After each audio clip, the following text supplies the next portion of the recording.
If you stood at the altar, hand in hand with your new bride, and your pregnant ex-wife collapsed in front of everyone, would you run toward the future or face the past you abandoned? The music cut off mid-beat. At that exact moment, every champagne flute trembled slightly, suspended in shocked hands. The luxurious marble floors of the Langford Grand Hotel glistened under the golden chandelier light as gasps rippled through the room like falling dominoes. She collapsed. Right there, at the center aisle between rows of manicured socialites in designer gowns and investors in tailored tuxedos, she fell. A pregnant woman, barefoot, disheveled, her face pale, her dress wrinkled, her hair swept messily behind her ears as if she'd rushed straight from a hospital bed. The groom froze, his hand still tangled in his new bride's fingers. His smile vanished in an instant. "Charlotte," his voice cracked. People turned toward the source of the disturbance. Photographers instinctively lowered their cameras. The wedding had already been a public spectacle. The kind of exclusive event that trended in every corner of the city's elite circles. But no one expected this. Lying on the pristine aisle carpet, clutching her stomach with trembling hands, was the woman he left behind. His ex-wife. And she was very visibly pregnant. Security stepped forward. The wedding planner gasped. The orchestra stopped mid-note. Guests whispered, unsure whether to help or to retreat. But one figure didn't move: Nathaniel Carrington. 39, charming, ruthless, wildly rich. A self-made tech mogul and now the city's most envied groom. He had just exchanged vows with Cassia Fairchild, model, influencer, and heiress. He wasn't supposed to see Charlotte ever again. Not like this. Not at his wedding. Not in front of everyone. And certainly not pregnant. Charlotte Bennett had sworn she wouldn't come. Not because she didn't want to. She wanted closure. She wanted answers. But most of all, she wanted to forget. That morning she had stared at the ivory envelope on her kitchen counter. The one that read, "Carrington Fairchild Wedding, by invitation only." She hadn't RSVP'd. Why would she? After all, her divorce from Nathaniel had barely finalized 3 months earlier. She discovered the affair not through a private investigator, but through an Instagram post. A tagged photo, Cassia in white, Nathaniel beside her, champagne, laughter, hashtags like soulmate, forever love, heputaring on it. And no one, not even him, had the decency to tell Charlotte it was real. No warning, no explanation, just silence. Disappearance. She was 6 months pregnant when she learned he'd moved on. 6 months into the child they had prayed for, planned for, fought to have. And then he was gone. No goodbye, no apology, no conversation. Just lawyers and headlines. Charlotte Bennett, former PR executive turned full-time wife, had once believed in fairy tales. Nathaniel had made her believe. Back when he was still working from a laptop in a basement. Back when they had ramen dinners and fell asleep in each other's arms watching Netflix. Before the yachts, before the penthouses, before the money had changed everything, before Cassia Fairchild. So why had she come? Because this wasn't just a wedding. It was a war zone. And she didn't even realize she was entering it until her body betrayed her. Her obstetrician had warned her, no stress, no standing too long, no sudden changes in blood pressure. But Charlotte didn't care. She needed to see him. One last time, she needed to know. Did he even flinch? Did he feel anything? Did he know the child she carried was his? The drive to the Langford had been a blur. She wore the only decent maternity dress she owned, tied her hair back in the car mirror, and drove herself through afternoon traffic with a trembling hand on the wheel. She hadn't eaten. She hadn't slept. And as she stepped into that ballroom, late and unnoticed, her knees buckled under the weight of every unanswered question. Now, Nathaniel stared at her, wide-eyed and breathless. Cassia beside him said nothing. Her expression froze, uncertain whether to be jealous or horrified. Cameras clicked again, not out of excitement, but out of instinct. Every outlet would cover this. The wedding of the year, interrupted by the pregnant ex-wife. Security approached. One of them whispered into a walkie-talkie. "Nate," Cassia finally murmured, but he wasn't listening. He walked. Step by step, like he didn't know what else to do, he walked down the aisle, leaving his new bride behind. He knelt beside Charlotte. Her lips were dry, her hands icy, but her eyes locked with his like steel meeting fire. "Charlotte," he said again, softer. She didn't speak. A nurse in the crowd ran forward. "She's dehydrated, call an ambulance." Someone obeyed. People moved. Whispers flew. Nathaniel didn't let go of her hand. He didn't move. He just stared at the woman he had once sworn to love, the woman carrying his child, now collapsed at the very altar where he had just promised forever to someone else. And that's when he realized he wasn't sure he meant those vows. Not anymore. Charlotte Bennett hadn't always been the woman people forgot. Once, her name had weight. Not because she came from money, not because she had powerful friends, but because she made herself matter. In boardrooms, in brainstorming sessions, in every corner of the marketing world. Before she became Mrs. Carrington, she was simply Charlotte Ray, the rising star at Cobalt Strategies, a boutique PR firm in New York known for shaping tech legends. She was 26 when she met Nathaniel. He'd just been featured in an obscure startup blog for a cloud storage platform no one believed in. He walked into Cobalt's pitch room with a laptop under one arm, an anxious smile, and a prototype that crashed twice during the demo. Everyone passed. Everyone except Charlotte. She saw past the nerves, past the glitching software. She saw someone with vision, raw, ambitious, desperate for oxygen in a city built to suffocate dreams. So she took a risk, a private consult after hours, a few social strategy tweaks, a rewritten mission statement, a few well-placed calls. 3 months later, Synchrospace went viral. Nathaniel's face was on TechCrunch. Investors called from Tokyo. Journalists lined up for interviews. And beside him, always just outside the frame, was Charlotte. She never asked for credit, never wanted the spotlight, but she was the one who built the story. She crafted his public image, tailored his speeches, softened his tone, and taught him how to sell not just a product, but himself. Every piece of his rise was rooted in her fingerprints. They moved in together after the first funding round. He proposed on the rooftop of their first apartment, with string lights, champagne, and a shaky voice that made her cry so hard she couldn't say yes, only nod over and over. They married quietly. No press, just a lakeside ceremony in upstate New York with 30 guests, acoustic guitars, and a flower crown in Charlotte's hair. Back then, Nathaniel used to say, "I don't need a kingdom, just you." He meant it. At least, she thought he did. As his net worth multiplied, their world changed. First came the penthouse, then the driver, then the yacht. The Nathaniel who once obsessed over pixel errors on his website now argued over watch brands and charity galas. He started skipping dinners, then holidays, then weekends. Charlotte adjusted, or tried to. She hosted. She smiled. She nodded politely when investors' wives made comments about her lack of couture. She took etiquette lessons just to survive brunches with fashion house executives. But beneath the gloss, she felt herself fading. There was a time when she could walk into any room and be heard. Now, people saw her as the wife, background noise, a placeholder beside a man who was supposed to have outgrown her. Still, she stayed. Why? Because they were trying for a baby.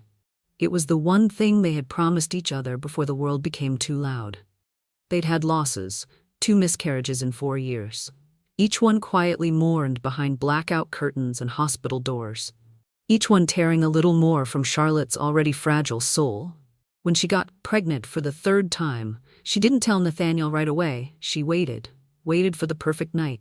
He never came home that night. He was in Monaco with Cassia. Charlotte first saw the rumors on a fashion blog. Nathaniel photographed stepping out of a Bentley with Cassia Fairchild, gown-clad, laughing, her hand on his chest. The photos meant nothing, she told herself. Just press noise. But then came the tabloid features, the airport sightings, a leaked restaurant receipt from Capri. And still, nothing from Nathaniel, no call, no explanation.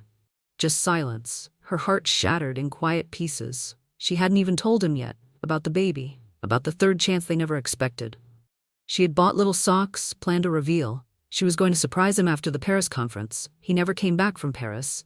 Instead, she got a manila envelope, filed by Nathaniel Carrington. Grounds, irreconcilable differences. No signature, just his lawyer's. No warning. No confrontation, just erasure. Charlotte didn't fight it. She let the papers sit on the counter for weeks. She cried, threw up from the stress, and then she signed. But she didn't tell him. She didn't tell him about the child. Because she wanted the baby to have a mother who wasn't begging for love. Because she realized, if Nathaniel could leave without asking, he didn't deserve to know. That night, after the collapse at the wedding, Charlotte lay in a private hospital room. A nurse stood over her, checking monitors, adjusting IVs. The baby was stable. Her vitals were improving.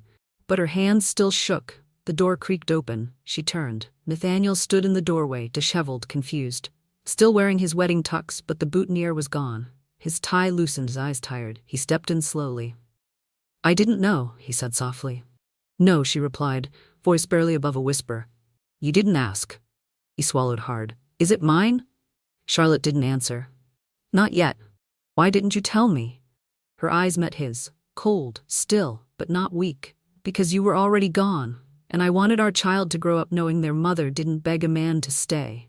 Silence. Nathaniel sat down across from her. His hands trembled. He looked like a boy, not the billionaire mogul he had become. "I made a mistake."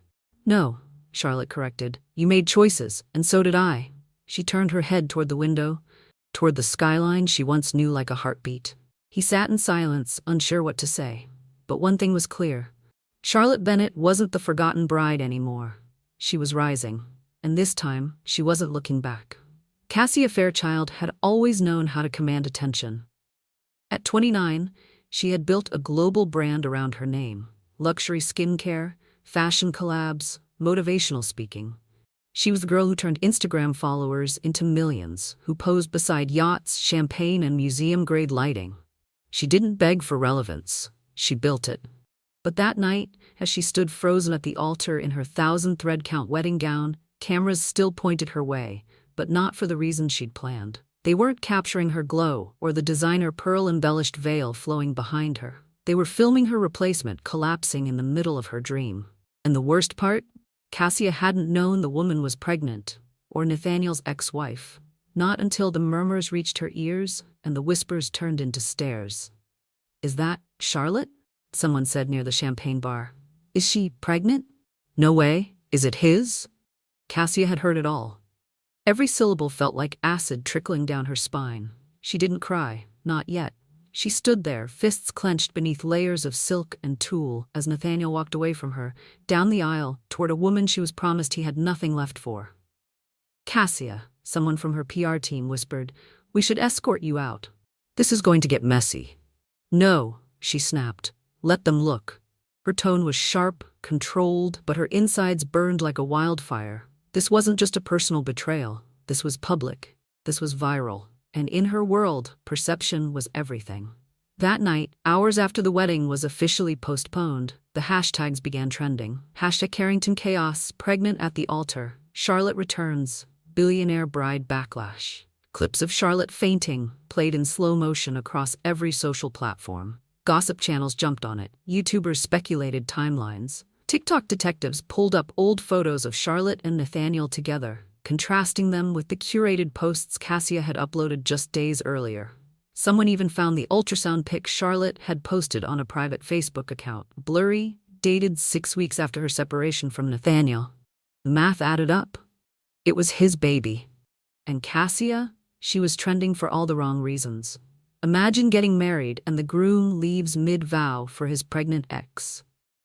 She spent $80,000 on a gown just to be upstaged by a Target maternity dress. Girl, this isn't a wedding, it's a telenovela. She watched the comments pour in from the penthouse suite of the Langford Hotel, still wearing the remains of her dress, now crumpled around her like an expensive lie. Her makeup smeared, her hair undone. The bottle of vintage Moët she'd planned to open with Nathaniel sat unopened on the vanity. Her phone buzzed nonstop. Her agent, her stylist, her assistant, her brand partners, everyone wanted an explanation, or distance. Cassia flung the phone across the room. The next morning, she did what she always did when the world tried to shame her. She fought back. She posted a simple selfie. Hair wrapped in a towel, makeup wiped clean, eyes locked with the camera like a loaded weapon. The caption, "I don't lose, I evolve." Within minutes, comments flooded in. Supporters rallied behind her. Brands commented heart emojis. Influencer friends posted supportive reels, but none of it dulled the ache inside her. Because Cassia had one rule in life. Don't be the girl left behind. And that's exactly what Nathaniel had made her. 2 days passed. Nathaniel still hadn't returned to their suite. She told the concierge to block his keycard, told the doorman she was resting. But inside, she was plotting. On the third day, she called her team.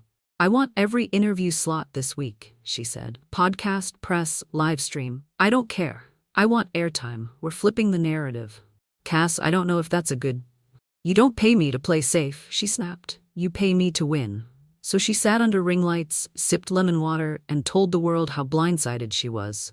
How she didn't know about the baby. How she had supported Nathaniel through his darkest days. "I loved him, and I thought he loved me," she said, tears welling perfectly. "But sometimes people carry baggage you can't unpack." The interviews went viral. Fans flooded in. Sympathy surged. New followers poured into her DMs. She was back on top. But beneath the filters and viral reels, something inside her cracked. Because for the first time in her career, Cassia Fairchild wasn't in control of the script, and it terrified her. Meanwhile, Charlotte was watching. From a modest rental apartment on the west side with a heating pad on her back and her swollen feet propped up, she watched the woman who replaced her spin tragedy into content. It didn't anger her, not anymore. She had other things to focus on, like her next ultrasound, her nutrition plan, her new job offers, because suddenly her inbox was full of them. Brands wanted her, people sympathized. Former colleagues reached out. Charlotte Bennett was no longer invisible. She was a story, and people loved a story. Still, she didn't post. She didn't tweet. She didn't defend or explain, because silence wasn't weakness anymore. It was power. And she knew Cassia wasn't finished. Not yet. Sure enough, just 1 week later, Cassia appeared on the Valeria Grace Show, a daytime talk show watched by millions. Hair sleek, dress immaculate, voice steady. Valeria leaned in. "So, Cassia, if Nathaniel came to you now and said he wanted to fix things, would you take him back?" Cassia's smile didn't waver, but her eyes were glass. "No," she said. "Because when someone leaves you for a secret they never confessed, they're not choosing freedom, they're choosing fear. And I don't build futures on fear." The audience applauded. The clip went viral. But as the credits rolled, Cassia's hands trembled beneath the table. Because deep down, she wasn't sure she meant it. For a woman who had been publicly discarded, Charlotte Bennett was surprisingly composed. She sat quietly in the corner booth of a quiet bistro in Tribeca, sipping chamomile tea while the world buzzed around her. News vans still camped outside her building. Journalists angled for quotes. Drones had hovered near her windows just the day before. But Charlotte didn't panic. She waited. Because today, someone important was meeting her. Someone who knew Nathaniel Carrington's world from the inside. Someone who had once warned her, gently, discreetly, not to trust the man she had loved. And now he was coming out of the shadows. The door chimed. She looked up. Elias Rourke. Tall. Disarmingly calm. The kind of man who didn't need to raise his voice to get attention. He wore a navy wool coat over a fitted suit, but what stood out most were his eyes, steel gray and unreadable. He spotted her immediately and crossed the room without hesitation. "Charlotte," he greeted, his voice smooth. "You look stronger." "I feel stronger," she said, offering a small smile. "Thanks for coming." "I should have come a lot sooner," Elias replied as he sat across from her. "I was in Tokyo when it happened. The wedding, the collapse. I watched it unfold in real time. Couldn't believe he walked away from the altar." Charlotte raised an eyebrow. "Believe it? He's good at walking away." Elias nodded. "I was at Synchrospace before it was Synchrospace, remember? Back when Nathaniel thought converting his closet into a server room was visionary. I saw the rise and the rot." That was why Charlotte trusted him. He wasn't just Nathaniel's former COO, he had been there since day one. Elias had quietly stepped down 2 years ago, citing creative differences, though everyone in tech knew it was more than that. Now, he was building his own company, privately funded, no PR fluff, no scandal. He slid a file across the table. "There's something you need to see." Charlotte hesitated before opening it. Inside were printed emails, flight logs, financial transfers, and photos. Photos of Cassia, with a man who was not Nathaniel. "Who is this?" Charlotte whispered. "Lucian Maddox," Elias replied. "Swiss venture capitalist, allegedly backed Cassia's beauty line. Also, allegedly, a little more." Charlotte flipped through more pages. "Are you telling me she was using Nathaniel?" Elias gave a dry smile. "I'm telling you she's not as heartbroken as she wants the world to believe. She wanted Carrington's name, not Carrington's love. And now that it's blowing up, She's already diversifying. Why show me this? Charlotte asked. Why now? Elias leaned forward. Because I know what it feels like to build something with Nathaniel, and I know what it feels like to be erased from the narrative. You weren't just his wife, Charlotte. You were his anchor. And I think it's time you stop letting him dictate the story. Charlotte studied him. You want me to fight back? I want you to win, Elias said simply. I have the resources, the strategy, and believe me, the tech world loves a redemption arc, especially when the underdog is smarter, tougher, and pregnant with the heir to Carrington's empire. Charlotte blinked. I'm not interested in revenge. I didn't say revenge, Elias replied. I said power. You can own this, not as the ex-wife, not as the victim, as the force. For a moment, Charlotte stayed silent. Then she carefully placed the file back on the table. What exactly do you have in mind? 1 week later, Charlotte went live. No press release, no stylists, just a simple video. She sat in front of a plain white wall, wearing a soft blue blouse, no makeup, hair pulled back in a low bun. Hi, she began softly. You all know me as the woman who collapsed at a wedding. She paused, but that's not all I am. Over the next 6 minutes, she told her story. Honestly, gently, without bitterness. She didn't name Nathaniel. She didn't accuse Cassia. She just spoke about loving someone who changed, about being left while pregnant, about finding strength when the world watched her fall, and about choosing to stand up, not for the cameras, but for herself. Within 2 hours, the video had 2 million views. Within 12, 10 million. Within 24, Charlotte Bennett was the top trending name in America. She didn't need to cry or scream. She told the truth, and the truth shook people to their core. Cassia watched the video from a hotel suite in Dubai. Her new campaign shoot had been canceled last minute. Brand conflict, her agent said. As she scrolled through Charlotte's video, her jaw tightened. Because it wasn't just vulnerability, it was strategy. And it was working. Every like, every retweet, every comment that praised Charlotte for her grace and resilience made Cassia feel like her world was tilting. She threw her phone on the bed and poured herself a drink. This isn't over, she whispered to no one. And it wasn't. Not by a long shot. Meanwhile, Nathaniel stood in his office, watching the same video in silence. The sun was setting behind him, casting long shadows across the floor-to-ceiling windows of his 57th Street headquarters. He had rewatched the clip 5 times already. Every time Charlotte said the words, "I found my voice again," his stomach turned, not from anger, from regret. Because now he saw her not as the woman he left, but as the woman he lost. His phone buzzed, another missed call from Cassia. He ignored it, then buzzed again. This time from a blocked number. He answered. A voice said only this. You should be careful what you underestimate, Mr. Carrington. Charlotte isn't the same woman you walked away from, and this time, she's not alone. The call ended. Nathaniel froze, because he recognized that voice. Elias Rourke. The cameras flashed, but this time Charlotte didn't flinch. She stepped onto the crimson carpet of the Apex Tech Gala with a presence that silenced the room. Gone were the days of simple cardigans and quiet corners. Gone was the woman who waited in the shadows for someone else to make space for her. Tonight, she owned the spotlight. A deep emerald gown hugged her figure, custom designed to accommodate her 7-month pregnancy. The neckline was bold but elegant, the sleeves sculpted. Her hair flowed in soft waves down her back, and her makeup, soft but intentional, highlighted the strength in her eyes. She didn't walk the carpet alone. Elias Rourke walked beside her, tall, polished, unapologetically protective. Whispers flew. Is that her? That's Charlotte Bennett? She looks... Wow.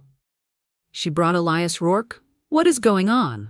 The Apex Tech Gala was the Super Bowl of innovation. Every investor, founder, and VC worth their salt attended. Charlotte hadn't just shown up. She had taken the stage. Just weeks ago, she'd been dismissed as a fallen ex-wife. Now, she was a player. No, scratch that. She was a threat. 2 hours earlier, Charlotte had stood before a mirror in Elias's downtown penthouse. I don't know if I can pull this off, she said quietly. Elias adjusted his cufflinks and stepped beside her. Charlotte, you pulled off loving a man who never deserved you and walking away without burning the world down. You can do this. She looked at her reflection. The dress, the heels, the bump that reminded her every day why she had to keep going. She exhaled slowly. Okay? Elias offered his arm. Let's make them remember who you are. Inside the gala, conversations stopped when Charlotte entered the ballroom.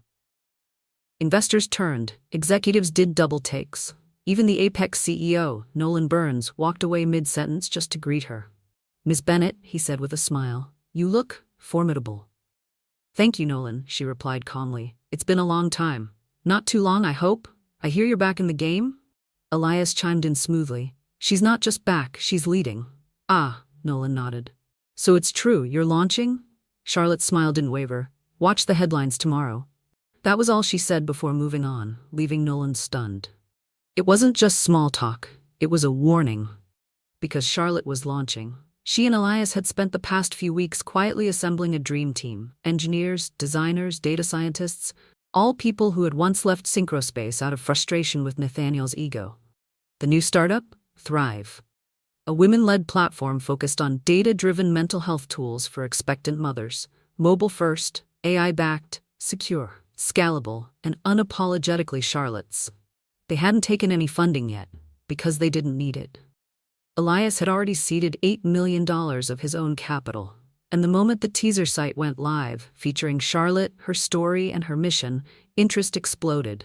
Venture capitalists flooded Elias's inbox, but they weren't in a rush. They were planning something bigger. Charlotte didn't just want back in the industry, she wanted to reshape it. As the night continued, Charlotte gave one brief interview to a journalist from Tech Pulse. "No comment on the wedding?" the reporter asked. Charlotte shook her head. "That chapter is closed." "And Cassia Fairchild? Any message?" Charlotte smiled. "I wish her well." The reporter blinked. "That's all?" Charlotte turned slightly toward the camera. "No matter how people try to write your story, you always have the right to pick up the pen. That's what I'm doing now." It was the quote that would go viral. Somewhere across town, in a loft filled with half-unpacked boxes and makeup kits, Cassia stared at her phone. The interview clip played on loop. The world was eating it up. They loved Charlotte's elegance, her serenity, her strength, and worst of all, they believed it. Cassia had done everything to control the narrative, but now, she wasn't trending. Charlotte was. She picked up her phone and dialed a number she'd promised herself she wouldn't call again. "Nate," she said when he answered. "We need to talk." He exhaled. "Cassia, I'm losing everything," she snapped. "Sponsors, followers, campaigns. People think I'm the villain and she's Mother Teresa. She didn't ask for the spotlight." "No, but she owns it now," Cassia hissed. "Do you understand what that means?" Nathaniel was quiet. Cassia's voice dropped. "If you don't do something soon, you won't just lose your company, you'll lose your legacy." He rubbed his forehead, because deep down, he knew she was right. Charlotte wasn't just reclaiming her name, she was replacing his. Back at the gala, as Charlotte stood beneath a crystal chandelier, a young woman approached her. "Miss Bennett," she said nervously, "I just wanted to say thank you for speaking out, for showing up. I'm 5 months along and I've never felt more alone, but seeing you tonight, it made me feel seen." Charlotte's heart softened. She gently placed a hand on the woman's arm. "You're not alone," she said. "Not anymore." Elias watched the exchange from a few feet away, and in that moment he knew Charlotte wasn't just building a company, she was building a movement. Later that night, as they rode back in a sleek black town car, Charlotte rested her hand on her belly. "You were incredible tonight," Elias said quietly. She smiled, tired but proud. "I didn't think I'd make it this far," she murmured. "You haven't even started," he replied. And she knew he was right. This wasn't a comeback. It was a reintroduction. Charlotte Bennett wasn't just back. She was becoming something even Nathaniel couldn't predict. And in the days to come, the entire industry would learn, never underestimate the woman you left behind. Especially when she rises holding the future in her hands. It happened just past noon, on a Wednesday that smelled like rain. Charlotte had just stepped out of a prenatal yoga class, her body sore but her mind unusually calm. She wore leggings, a loose cardigan, and a pair of oversized sunglasses to shield herself from the occasional photographer that still lingered near her apartment complex. She wasn't expecting a black SUV to be idling by the curb, and she definitely wasn't expecting Cassia Fairchild to step out of it. In heels. In Chanel. Like it was just another red carpet. Charlotte stopped cold. Cassia's lipstick was flawless, her hair pulled back into a sleek bun. She didn't look like a woman unraveling from lost endorsements and bad headlines. She looked like a predator. And today she was hunting. "We need to talk," Cassia said simply. Charlotte's first instinct was to walk away. But something in Cassia's tone, measured, almost calculated, made her pause. After a long silence, Charlotte replied, "Say what you came to say, but make it quick." Cassia nodded toward the SUV. "Get in, it's soundproofed." Charlotte hesitated. Every bone in her body told her not to go. But curiosity, sharp, dangerous, pushed her forward. She climbed in. The door shut with a soft click.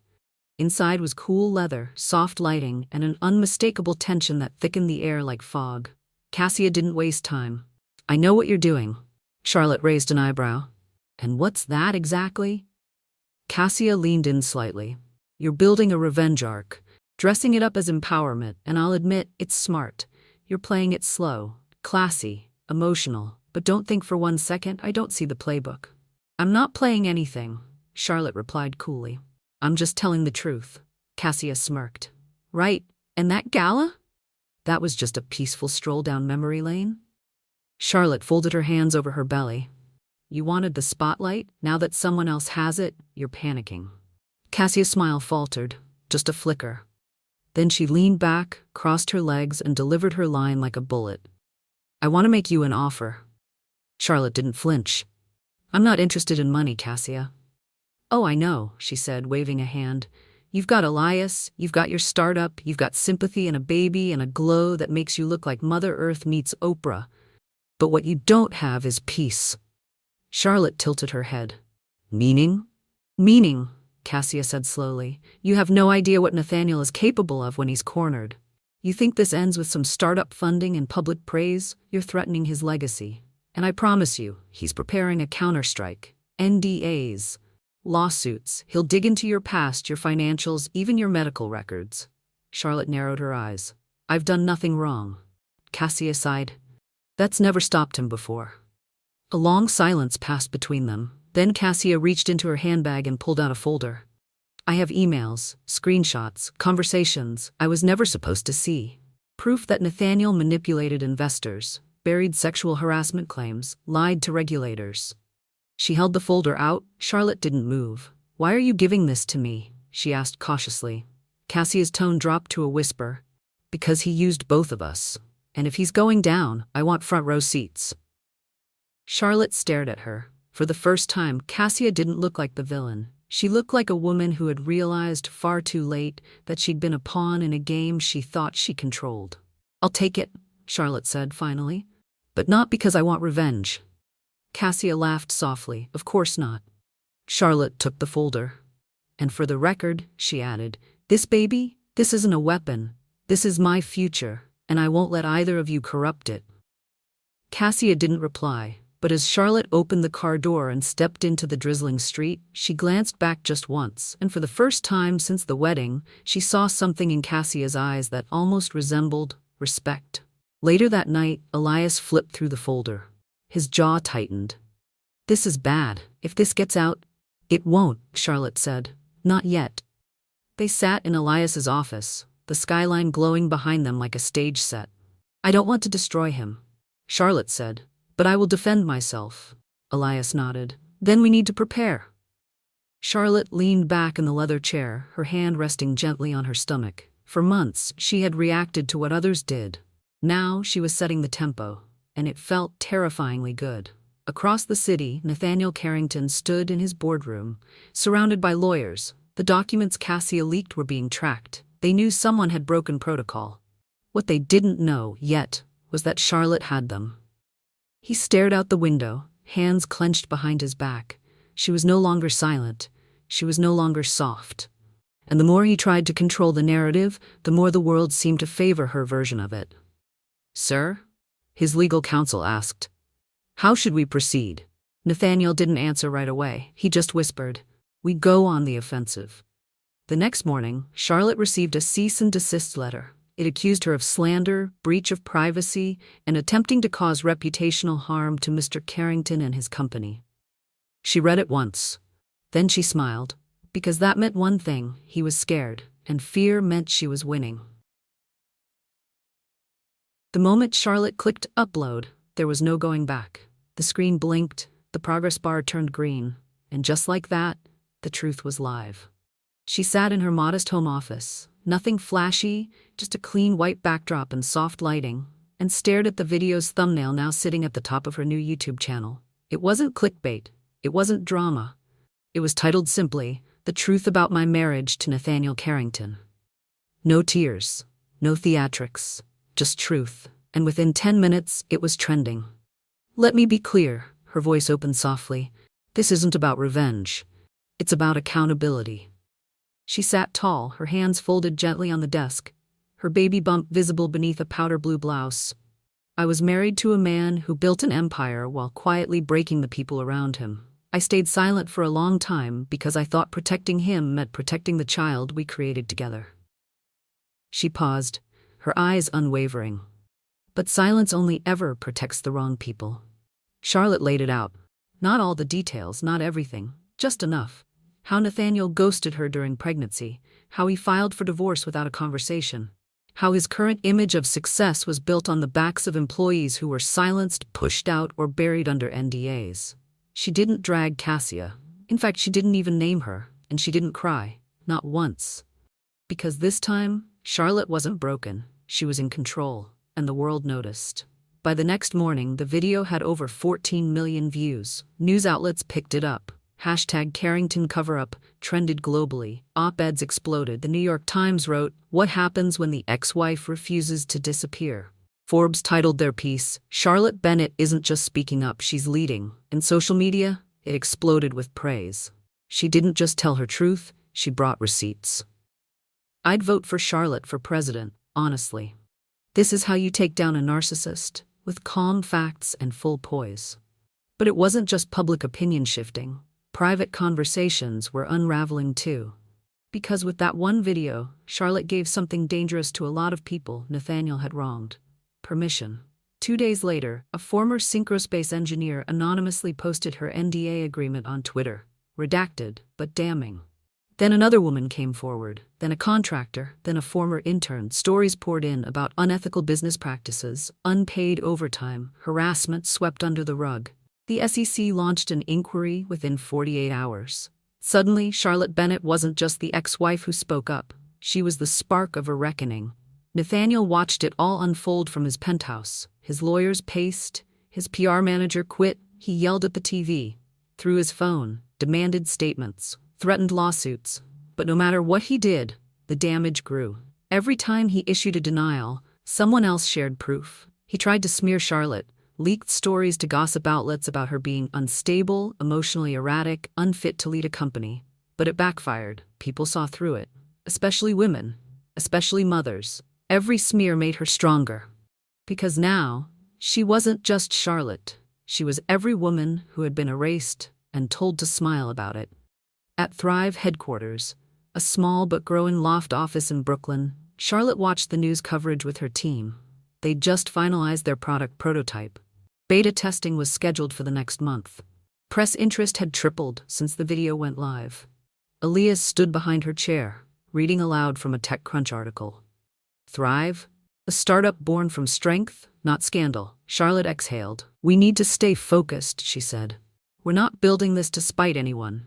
We're building this for us, for women who are scared, for moms who feel invisible, for anyone who's ever been gaslit and told they're imagining it." Her lead developer, a soft-spoken woman named Priya, nodded. "We're ready. Let's get this live." Elias smiled, proud. But behind his eyes, something else stirred. He knew Nathaniel wouldn't go quietly. And he was right. That night, Charlotte received an envelope, hand-delivered, no return address. Inside was a single-typed message. "If you release any more footage, the next headline won't be about your company, it'll be about your child." No name, no signature, but Charlotte knew exactly who sent it. Her hand trembled, not from fear, from fury, because now he was trying to use the one thing she loved most as a weapon. And that was the final mistake he would ever make. The next day, Charlotte walked into a CBS studio in Midtown for a live sit-down interview. No teleprompters, no pre-approved questions, just her, a mic, and millions watching. The host smiled gently. "Charlotte, this video has sparked a global movement, but today we're hearing that Carrington Holdings is preparing to sue you. Are you afraid? Charlotte's gaze didn't blink. I'm not afraid, she said. The host leaned in. Even with threats coming to your home? Charlotte's voice didn't shake. When someone uses fear to keep you quiet, you speak louder. And I'm going to keep speaking, because I'm not just doing this for me. She glanced briefly off camera, where Elias stood, nodding. I'm doing it for my child, so they grow up in a world where strength doesn't come from silence, but from truth. The audience clapped. Somewhere in the control room, a producer whispered, We're looking at the next Oprah. By the time the interview ended, Charlotte's team had installed security around her building. Thrive's waitlist reached 300,000 users. And Nathaniel? He finally got the call he'd been dreading, from his board of directors. We're asking you to step down, they said. He fought, he yelled, he threatened, but it was over. Charlotte didn't just take back her story, she ended his. The morning of the launch felt like the calm before a storm, except Charlotte Bennett wasn't afraid of storms anymore.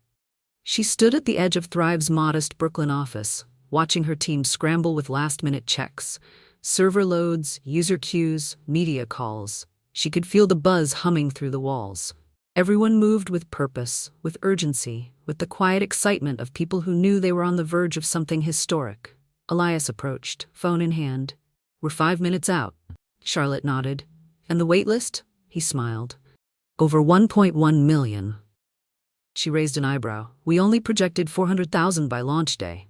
Well, Elias replied, it turns out women relate to a platform built by someone who actually listens. Charlotte exhaled. Her fingers rubbed against the ring she no longer wore. The past months flashed through her mind. The betrayal, the collapse, the spotlight, the threats, and now, this. Not a comeback. A beginning. Let's go live, she said. At exactly 9 a.m. EST, Thrive launched. Within seconds, traffic surged. Their server team had prepared for spikes, but not like this. The user dashboard blinked in real time. 10,000, 50,000, 120,000, and climbing. News outlets had pre-written headlines, but even they weren't ready. TechCrunch, Charlotte Bennett's Thrive app launches with record-breaking demand. Wired, move over calm. There's a new leader in women's wellness. Forbes, from betrayed to billion-dollar visionary, Charlotte Bennett changes the game. But numbers were just the beginning. What mattered was the mission. Thrive wasn't just another wellness app. It was a lifeline, custom tools for pregnancy and postpartum mental health, AI-assisted journaling, guided meditations, access to trauma-informed counselors, real-time community forums, built by women. For women, no filters, no fluff, just healing. By noon, their Instagram went from 80K to 2.6 million followers. By 3 p.m., Apple featured Thrive as App of the Day. By 5 p.m., every major podcast and talk show requested interviews. But Charlotte didn't bask in the attention. She stayed in the war room, headset on, helping triage onboarding bugs, writing real-time thank you messages to early users, making sure every mother logging in felt seen. Because she remembered what it felt like to be invisible. To cry on cold bathroom tiles while the world moved on, to hold joy and grief in the same heartbeat. This was never about Nathaniel, or Cassia, or headlines. This was about rewriting the story after the fall. Meanwhile, Nathaniel watched from the shadows. The board had removed him from Synchrospace just 48 hours earlier. His reputation? Shattered. His brand? Boycotted. His inbox? Radioactive. He sat alone in a penthouse he no longer owned, his legal team negotiating asset freezes while shareholders scrambled for damage control. But none of that hurt as much as her success. Not because Charlotte succeeded, but because she didn't need him to do it. And now the world didn't ask about Nathaniel Carrington. They asked about Charlotte Bennett. In Dubai, Cassia scrolled through her feed. Every headline, every reel, every trending hashtag had Charlotte's face. Cassia's own partnerships had slowed to a trickle. Campaigns postponed, her skincare line quietly dissolved. But surprisingly, she didn't feel rage. She felt relieved, because now the cameras had turned elsewhere, and for once she could breathe. She posted a story that night. A quiet photo of the ocean, no caption. And for the first time since the wedding, no one dissected it. She wasn't the main character anymore. And maybe that was okay. Back in Brooklyn, Charlotte stood in the center of her team as the official user count crossed 2 million. Applause erupted, confetti popped, someone cried, Elias raised a glass of sparkling cider.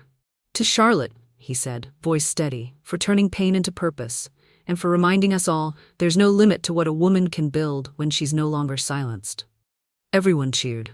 But Charlotte stepped forward, raising her own glass with a quiet smile. This isn't about me, she said. This is about us, every woman who's ever been told to sit down, shut up, or smile through it. We're not doing that anymore. A pause. From now on, we rise. Later that night, Charlotte returned home to a stack of letters at her door. Handwritten notes. Mothers, daughters, even husbands. One read, I watched my wife struggle through postpartum depression for years. We didn't have a thrive. Thank you for making sure others do. Another said, your strength gave me permission to leave a toxic marriage. My baby and I are finally safe. And another, you reminded me that I still matter, even when I feel broken. Charlotte sat on her couch, hand on her belly, tears falling silently. This was it. This was the legacy. Not headlines, not stock valuations, but impact. Across town, a private investor meeting buzzed. Every firm wanted in. Thrive had refused VC money early, but now? The offers were historic. $50 million for 10%, $100 million for 15%, a full acquisition proposal from a legacy tech brand. But Elias took every call with the same answer. She's not selling. Not now. Not ever. Because Charlotte hadn't built a product, she had built power. And that kind of power doesn't go up for auction. The next morning, as Charlotte walked into the Thrive office, a crowd waited outside. Not paparazzi. Users. Mothers, teen girls, elderly women, some with babies in slings, others holding signs that said, Thank you, Charlotte. She paused, stunned. A young girl, no older than 16, stepped forward. I just wanted you to know, she said, trembling slightly, you changed my mom's life. And probably saved mine too. Charlotte knelt, hugged her, and whispered, You're why we do this. Nathaniel Carrington had always believed two things. He was irreplaceable. People had short memories. But standing in front of the press, sweat clinging to the collar of his designer shirt, he realized both beliefs had finally betrayed him. The cameras flashed, microphones extended toward his face like weapons. His once commanding voice trembled as he stepped behind the podium, blinking under the relentless lights. The backdrop behind him read Synchrospace Emergency Press Conference. No logos, no slogans, just white. Empty, but like everything he'd once built. The week leading up to this moment had been a landslide. After Charlotte's viral video and the Thrive launch, Synchrospace's stock tanked. Investors pulled out. Regulatory bodies launched formal investigations. Former employees began testifying. The board had removed Nathaniel in a unanimous vote, but the damage kept bleeding out. Then came the leak. Not from Charlotte. Not from Cassia, from within. A junior PR associate leaked a 26-page internal memo detailing years of buried misconduct, illegal lobbying tactics, falsified data reports to shareholders. The memo went global within hours. Nathaniel had no choice but to speak. Even his legal team warned, either you address this publicly or we walk. So here he stood, naked in everything but a suit. He cleared his throat. Good morning. I want to begin by saying I take full responsibility for the missteps that occurred under my leadership. He paused. No applause, no sympathy, only silence. And I want to sincerely apologize to those who were impacted, employees, stakeholders, and most of all, the public who trusted me. It was the first time he'd said sorry, without an attorney present, and it sounded hollow, because everyone knew he wasn't here to take accountability. He was here to stop the bleeding, but it was far too late. Halfway through the statement, a protest erupted outside the building. Dozens of women, former Synchrospace employees, Charlotte's supporters, everyday mothers who had downloaded Thrive, chanted his name in fury. Carrington knew. Justice for Charlotte. We don't forget. Reporters turned to look. Security rushed toward the glass doors. Nathaniel hesitated, his voice cracked as he tried to continue, but the noise, the anger, cut through everything. He looked down at the statement. The words blurred. For the first time in his adult life, he was speechless. Meanwhile, across town, Charlotte sat in a quiet conference room, Thrive's legal team reviewing contracts. Elias had warned her not to watch the press conference. Let it burn, he said. Don't give it your energy. But she watched anyway, not out of spite, out of closure. She saw him tremble. She saw him sweat. She saw the man who once boasted that he built his kingdom from nothing, now struggled to string a sentence together. And she felt nothing. No pity. No satisfaction, just release. This wasn't revenge, this was balance. The scales finally correcting themselves. Cassia watched too, from a quiet resort in the Maldives. She sat on a balcony in a simple robe, no makeup, a journal in her lap. She didn't cheer, she didn't smirk. She just closed her laptop, set it aside, and whispered, "Finally." Then she dipped her toes into the warm pool and let the past drift away. After the press conference, Nathaniel didn't return to his penthouse. He didn't call anyone. He didn't even check the news. He just wandered. Downtown. Through the streets of the city he used to dominate, people stared, whispered. Some filmed him. But no one stopped to shake his hand. The fall wasn't dramatic. It wasn't fiery. It was quiet, lonely. Exactly how he had left Charlotte. He ended up in a bar. Not one of the luxury ones he used to frequent. A dive. Dimly lit. Half empty. He ordered a whiskey. Neat. The bartender raised an eyebrow. "Rough day?" Nathaniel laughed bitterly. "You could say that. You want the tab now or after the second drink?" He hesitated, then pulled out a black Amex. The bartender took it. Swiped. Declined. Nathaniel stared. Swiped again. Declined. He reached for his wallet. Nothing. It hit him then. Not just the scandal. Not just the headlines, but the irrelevance. He was nobody now. Not because of Charlotte, because of himself. He'd burned every bridge, and now he had no idea how to rebuild. The next morning, a single news article made front-page headlines worldwide. Nathaniel Carrington resigns from public life. Crisis manager confirms he will not be returning to tech or media. No quotes, no spin, just silence. Charlotte sipped her tea in the Thrive Lounge. Reading it on her tablet, she didn't smile, she didn't react, she simply turned to the next document. A grant proposal to expand Thrive's reach to underserved countries. There was work to do. The future had already begun. A week later, a letter arrived. Handwritten, no return address. Inside was a single page. The handwriting was unmistakable. "Charlotte, you were always better than me. You were always right. I was too proud to see it, too weak to admit it. You didn't just survive me. You became something I'll never be. Tell our child I'm sorry." She folded the letter slowly, then placed it in a drawer, not to keep his memory alive, but to remind herself of everything she would never allow again. The auditorium lights dimmed. Silence fell over the crowd of nearly 2,000. Then a spotlight beamed down. Charlotte Bennett stepped onto the stage, no longer just a woman with a past, but a symbol of power, purpose, and perseverance. The applause erupted before she even spoke. Tonight wasn't a gala. It wasn't a launch. It wasn't a press stunt. It was her keynote address at the Global Women's Impact Summit, and she was the closing speaker, the final voice, the one the world had come to hear. Charlotte walked with calm assurance, her pregnant belly no longer something to hide, but something she carried with visible pride. She approached the podium, smiled, and waited until the room quieted. Then she began. "I used to believe I had to earn my voice." Her tone was gentle but strong, that I had to be small enough to make others comfortable, that I had to be polite in pain, silent in betrayal, graceful in chaos. A pause. Not anymore. The audience leaned in, hanging on every word. "I want to tell you a story. Not about the collapse of a marriage, or a tech scandal, or a viral headline, but about resilience, about what it means to begin again when the world thinks you're finished." She paced slightly, hands relaxed at her sides. "When I stood at my ex-husband's wedding and collapsed, I thought that was the end of my story. But it was the beginning of yours."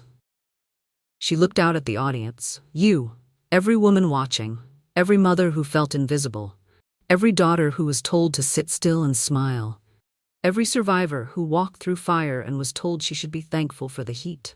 Applause rippled across the auditorium. I didn't rise because I was stronger than you. I rose because I remembered who I was, and because I had people who believed in me when I forgot how to believe in myself. Her voice cracked slightly, then steadied. And today, I stand here, not as someone who got even, but as someone who got clear. A beat passed. You can lose everything, your title, your partner, your stability, even your name in the media, but if you keep your integrity, they can't take that from you. The audience rose to their feet. Applause thundered. But Charlotte held up her hand gently. "I'm not finished." Laughter. The crowd settled again. "This isn't just about what I built. It's about why I built it." Charlotte began showing slides, photos of Thrive's impact, postpartum clinics partnering with the platform, mental health tools saving lives, underserved communities receiving mobile units. This year alone, we've reached 3.6 million women in over 40 countries. That's not a brand, that's a movement. She smiled softly, and we're just getting started. Then the final slide faded in.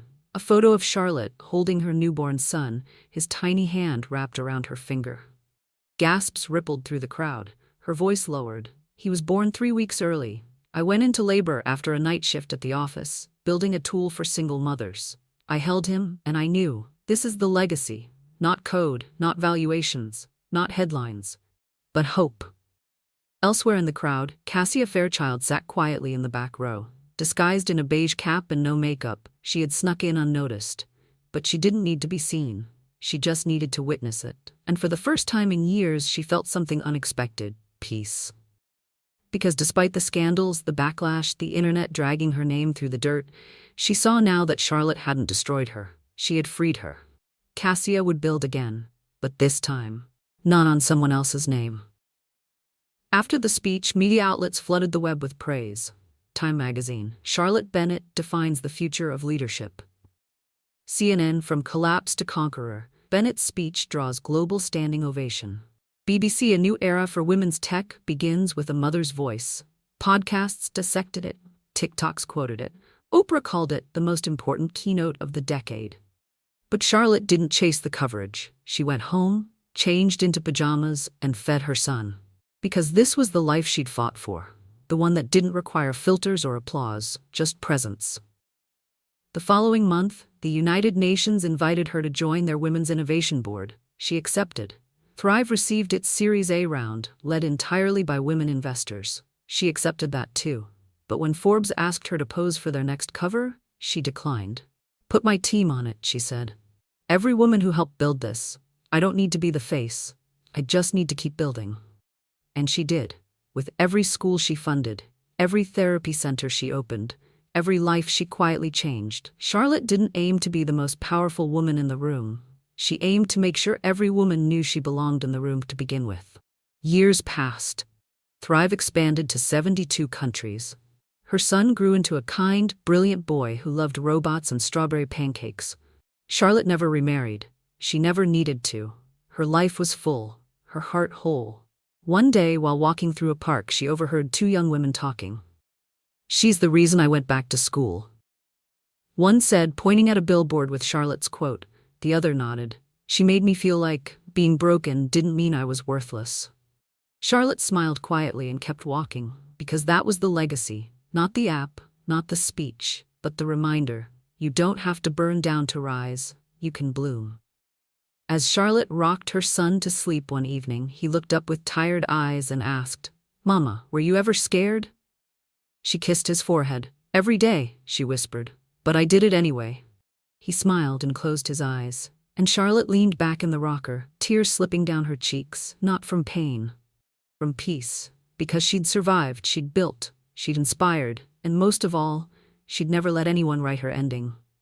So the story has ended. And if you're still here, reading these final words, then maybe, just maybe, something in Charlotte's journey touched a part of your heart.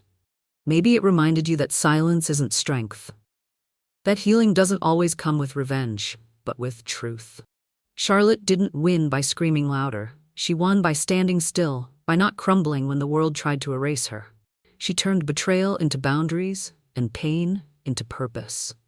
As the old heterodox quote goes, sometimes we must be shattered to discover what we're made of. So if you're standing in your own storm right now, just know, you're not weak. You're becoming. And hey, if this story moved you in any way, drop a comment and tell us what part hit the hardest. Don't forget to like, share, and subscribe, so more hearts like yours can find their way here. We're building more than stories here. We're building healing. Together.